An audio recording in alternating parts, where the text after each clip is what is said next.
क्या आपने कभी सोचा है कि आपसी फूट का परिणाम कितना विनाशकारी हो सकता है?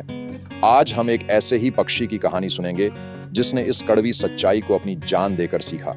ये कहानी हमें सिखाती है कि स्वार्थ और मतभेद कैसे पूरे अस्तित्व को नष्ट कर सकते हैं। प्राचीन काल में एक अद्भुत पक्षी था जिसका नाम भारुंड था। उसका शरीर एक था पर सिर दो थे। दुर्भाग्यवश इन दोनों सिरों में कभी एकता नहीं थी, न ही कोई तालमेल। वे एक दूसरे से हमेशा बैर रखते थे। हर जीव अपने दिमाग से सोचता है और भारुंड के दो सिर होने के कारण उसके दिमाग भी दो थे। एक सिर पूरब जाने की सोचता तो दूसरा पश्चिम। इसका परिणाम ये होता कि टांगें एक कदम पूरब चलती तो अगला कदम पश्चिम। भारुंड वहीं का वहीं खड़ा रह जाता। उसका जीवन बस दो सिरों के बीच की रस्साकसी बनकर रह गया था। एक दिन भारुंड भोजन की तलाश में नदी तट पर घूम रहा था।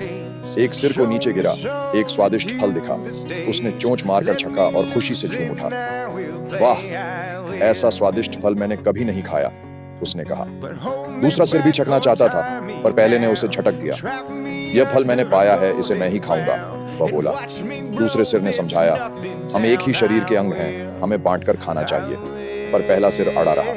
पेट तो एक ही है, मैं खाऊंगा तो पेट तेरा भी भरेगा, उसने कहा। दूसरा सिर बोला, खाने का मतलब सिर्फ पेट भरना नहीं होता, स्वाद भी तो कोई चीज है।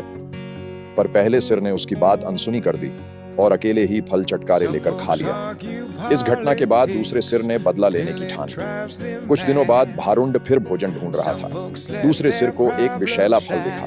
पहले सिर ने तुरंत चेतावनी दी, अरे इसे मत खाना, ये विषैला है, हम दोनों मर जाएंगे। पर दूसरा सिर हंसा, तुझे क्या लेना है, उस दिन की बात भूल गया।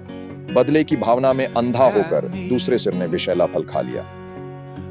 मैंने तेरे मरने जीने का ठेका नहीं ले रखा, उसने कहा। परिणाम स्वरूप भारुंड तड़प तड़प कर मर गया। यह कहानी हमें सिखाती है कि आपसी फूट और स्वार्थ कैसे पूरे अस्तित्व को नष्ट कर सकते हैं। यह शिक्षाप्रद कहानी हमें सिखाती है कि एकता में ही शक्ति है।